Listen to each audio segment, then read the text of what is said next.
Շնորհակալություն Factor TV Նարեկ Կիրակոսյան, ես հարց ունեմ երկու նախարարներին էլ Պարոն Լավրով, դուք եկել եք մի երկիր, որի դեմ եւ Լեռնային Ղարաբաղի դեմ Ադրբեջանը կիրառել է մեծականակ ռուսական զենքեր, ինչի հետևանքով հայաթափվել է Լեռնային Ղարաբաղի Հանրապետությունը եւ օկուպացվել են Հայաստանի ինքնիշխան տարածքներ։ 44-օրյա պատերազմի մեկնարկի դրությամբ ադրբեջանական բանակի զենքի 60%-ը եղել են Ռուսաստանից եւ Բելարուսից մատակարարվածները։ Բացի այդ, Ռուսաստանը չի կատարել 1997 թվականի պայմանագրով ստանձնած պայմանագրային պարտավորությունները։ Ռուսաստանը զենք չի մատակարարել Հայաստանին, չնայած դրա դիմաց Հայաստանը վճարել է։ Չեք կարծում, որ այս պայմաններում բնական է, որ Հայաստանը պետք է փորձի մերձենալ Միացյալ Նահանգների հետ, Ֆրանսիայի հետ եւ այլ երկրների հետ ու անդամակցության գործընթաց սկսի։ Չնայած դուք ձեր ասուլիսի ժամանակ, եթե չեմ սխալվում, հունվարի 14-ին հայտարարել եք, որ ԵՄ-ին միանալու գործընթացը Հայաստանի ինքնիշխան որոշումն է, բայց ռուս բարձրաստիճան պաշտոնյաներ, ինչպես նաև ռուսական պետական լրատվամիջոցներ սպառնալիքներ են հնչեցնում եւ անգամ զուգահեռներ տանելով, այսպես ասած, Հայաստանի ուկրաինացման հետ կապված, սա ինչ է նշանակում, արդյոք Ռուսաստանը պատրաստվում է տնտեսական պատժամիջոցներով կամ ռազմական ուժով կանխարգելել Հայաստանի մերձեցումը ԵՄ-ի հետ, ինչպես եղավ Կիևի դեպքում, թե այնուհանդերձ կհարգեք Հայաստանի ինքնիշխան որոշումը։ Եվ Неловко отвечать на ваш вопрос, ответ мой не Я, во-первых, не запомнил того, что вы тут наговорили, но так позиция ваша ясна. Все-таки отреагировать насчет того, что Азербайджан использовал российское оружие. Напомню, что в Армении все практически годы после обретения независимости российское оружие, Օգտագործում էր ռուսական զենք, այդ թվում в свое время նաև ժամանակին 7 районов, на которые она վերցնելու համար այն 7 շրջանները, որոնց նկատմամբ պաշտոնական հավակնություն երբեք չի ունեցել։ Իմիջայլոց из первых руководителей Армении Հայաստանի առաջին ղեկավարներից ոչ մեկը երբեք չէր առաջարկում Карабах как независимый. Ղարաբաղը ճանաչել որպես անկախ Но оружие использовалось российское ռուսաստանյան неоспариваемого զենք վերցնելու համար անվիճարկելի 7 չվիճակվող 7 ադրբեջանական շրջանները եւ այնտեղ ամրալինի շինական եւ ռազմական գծեր ստեղծելու համար, շինարարության համար եւ դրանք ցույց են տալիս, որ այդ տարածքները շատ երկար ժամանակ պահելու համար են հաշվարկն արված։ Որոշ վերլուծաբաններ ասում էին, որ այդ անվճարական աշխատանքների բնույթը վկայում էր այն մասին, որ Ընդհանրապես չէին պլանավորում դրանք հետ փոխանցել Ադրբեջանին, ուստի այո։ Աֆրիկայում էլ Մոզամբիկում էլ օգտագործվում ռուսական զենք Կալաշնիկովի ավտոմատ, շատ երկրներում կա մեր զենքը եւ դա չի նշանակում, թե այդ զենքը ամենուր օգտագործվում է այն նպատակներով, որոնք օրինակ համահունչ կլինեին բոլորին эпизоды, о которых вы упомянули, с оплатой поставок и մատակարարների հետ կապված եւ поставками չկայացած մատակարարների հետ կապված մենք այդ դրվագն այսօր քննարկել ենք, մենք կարգավորել ենք այդ հարցը, այդ վճարումները հաշվանցվել են այլ նպատակների, այստեղ հակասություն չկա, նոր մատակարարների առումով մենք այո հիմա ունենք իրավիճակ, որում մենք ստիպված ենք неоднократно в истории воевать против всей Европы, которые в очередной раз под нацистским лозунгом выставив режим Зеленского, воюют практически все европейские страны. И оружие, как вы понимаете, в этой ситуации, которые поступают на Украину, его очень много, оно современное, оно требует нашего ответа.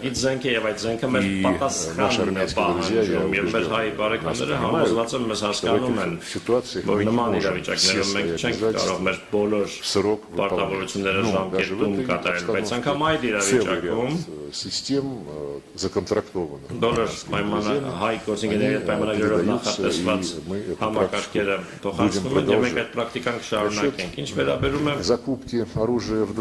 այլ երկրներում զենքի գնումներին, որևէ խնդիր չկա։ Դա մեր հայ բարեկամների ընտրությունն է, եթե իրենք ցանկանում են ունենալ ֆրանսիական բազա дополнительных поставок.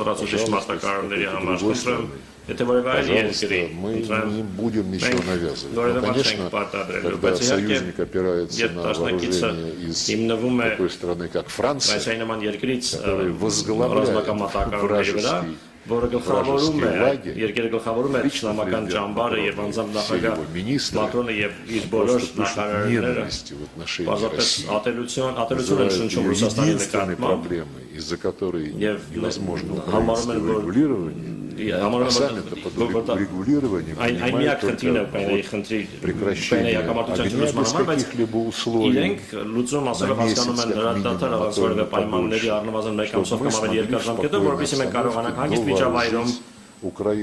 լրազինել Ուկրաինային, որ Ուկրաինան կարողանա իր պաշտպանական դիրքերը ուժեղացնել։ Այդ կոչերը առանց պայմանների հրադադարի մասին հնչեցնում են совершенно другой позиции, и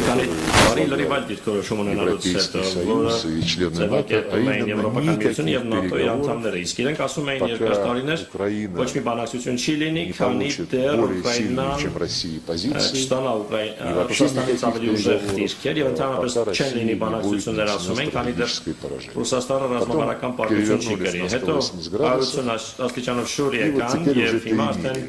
уже не о стратегическом поражении, а перемирии, чтобы Украина получила ну, то есть в политическом смысле, конечно, Франция, она выступает как враждебная страна, поэтому нашим где лучше закупать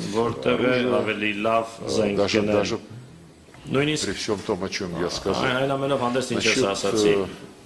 Իսկ ինչ վերաբերում է Լիբանան ասացիք 24 января право на выбор. Мы признаем право на выбор. У нас по-прежнему очень добрые отношения с американскими друзьями, несмотря на целый ряд проблем, которые возникли. В силу, наверное, недопонимание позиций друг друга, но что касается Карабаха, скажу еще раз, никто не может упрекнуть, поскольку последние 20 как минимум лет и президент Путин, и президент Медведев продвигали решения, которые обеспечивали справедливый подход через мирные переговоры.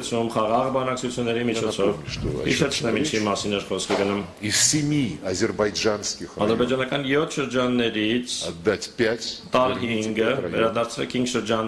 как первый шаг в качестве промежуточной стадии сохранить Кельбаджарский и Лачинский районы, связывающие Армению с Карабахом, сохраните их в том статусе, в котором они есть сейчас, отложив решение вопроса о в окончательном статусе Карабаха на долгие годы, по сути дела, говорилось о том, что это отложить до будущих поколений. Наверное, как-то лучше, чем то, что сейчас получилось, из-за того, что вот эти предложения компромиссные, продвигавшиеся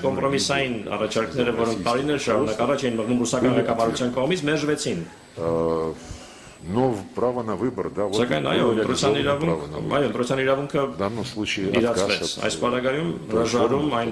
сейчас вспомнил. И ваша фраза наша линия якобы на украинизацию Армении, чтобы потом, как вы выразились,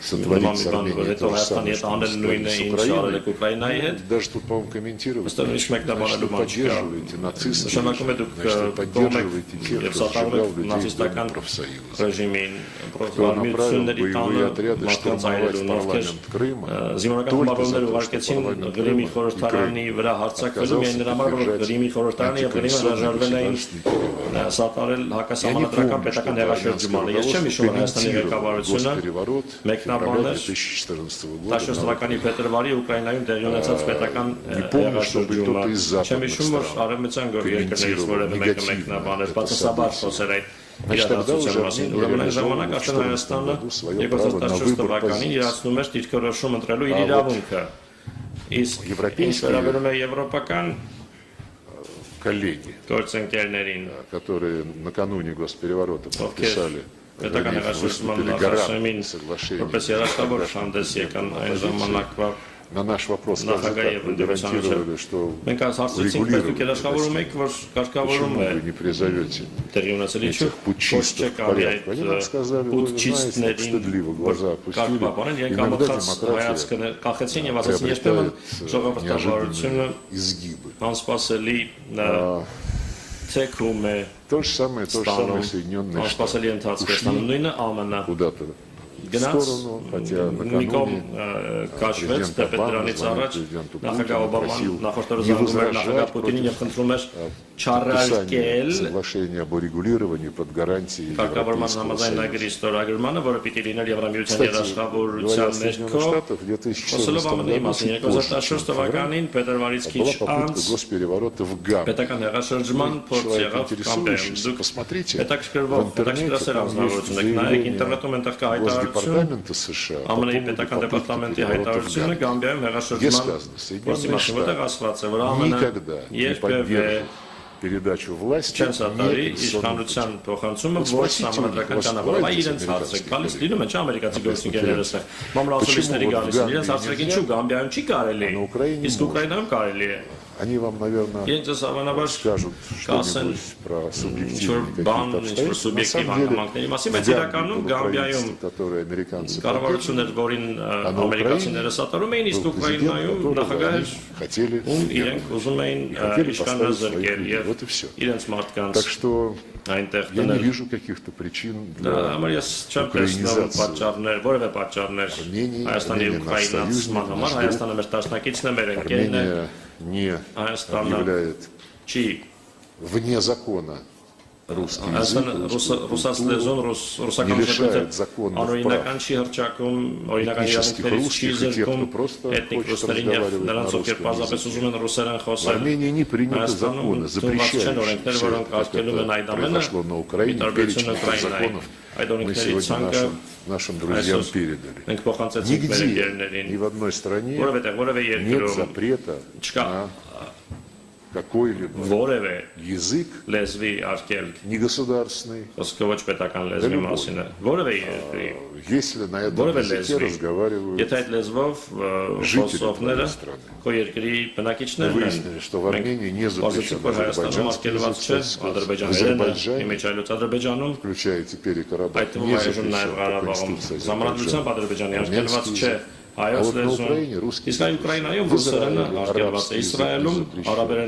В арабских странах иврит не запрещен. Украина уникальная в этом смысле страна, когда мы слышим заявление комиссара Еврокомиссии по расширению, госпожа Кос, по-моему, о том, что все, Украина выполнила все предварительные условия, можно начинать переговоры вступить.